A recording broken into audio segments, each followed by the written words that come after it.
આવી રહ્યા છે જ્યાં તમને જણાવી દઈએ અંબાજીથી એક મહત્વના સમાચાર સામે આવી રહ્યા છે। અંબાજીમાં ફૂડ એન્ડ ડ્રગ્સ વિભાગના દરોડા 27 સ્થળોએ ફૂડ એન્ડ ડ્રગ્સ વિભાગે કર્યું ચેકિંગ। 60 કિલોથી વધુ બિન આરોગ્યપ્રદ જથ્થાનો નાશ કરાયો। ફૂડ એન્ડ ડ્રગ્સ વિભાગના દરોડાથી ફફડાટ। ફૂડ એન્ડ ડ્રગ્સ વિભાગની 3 ટીમો મોડી રાત સુધી કરી રહી છે કામગીરી। અંબાજીમાં અવારનવાર ફૂડ એન્ડ ડ્રગ્સ વિભાગના પડે છે દરોડા। ફૂડ સેફટીને લઈને યાત્રાધામો પર તંત્રની ખાસ નજર। સમાચારમાં એક મહત્વના સમાચાર તમને જણાવી દઈએ, અંબાજીમાં ફૂડ એન્ડ ડ્રગ્સ વિભાગના દરોડા પડ્યા છે। 27 સ્થળોએ ફૂડ એન્ડ ડ્રગ્સ વિભાગે ચેકિંગ હાથ ધર્યું હતું, જેમાં 60 કિલોથી વધુ બિન આરોગ્યપ્રદ જથ્થાનો નાશ કરાયો હતો। ફૂડ એન્ડ ડ્રગ્સ વિભાગના આ દરોડાથી ફફડાટ મચી જવા પામ્યો છે। ફૂડ એન્ડ ડ્રગ્સ વિભાગની 3 ટીમોએ મોડી રાત સુધી કાર્યવાહી કરી હતી। જોકે અંબાજીમાં અવારનવાર ફૂડ એન્ડ ડ્રગ્સ વિભાગના દરોડા પડતા રહે છે। ફૂડ સેફટીને લઈને યાત્રાધામો ઉપર તંત્ર દ્વારા ખાસ નજર રાખવામાં આવી રહી છે।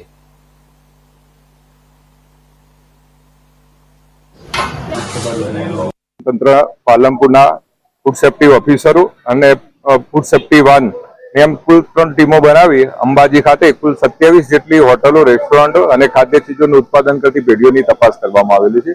તપાસ દરમિયાન બિન આરોગ્યપ્રદ જોવા મળેલ 60 કિલોગ્રામ જેટલો ખાદ્ય ચીજનો જથ્થો નાશ કરવામાં આવેલ છે। મહત્તમ કેવી સામગ્રી છે?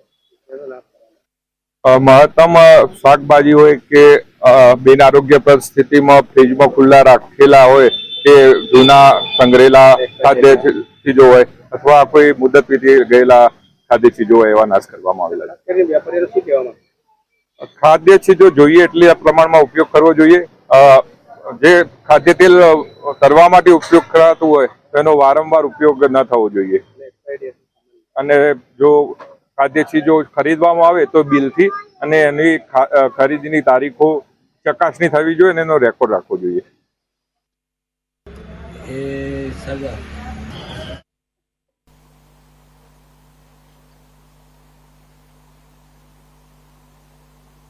ગીર સોમનાથ ફૂડ વિભાગે સોમનાથ મંદિર નજીક હોટેલ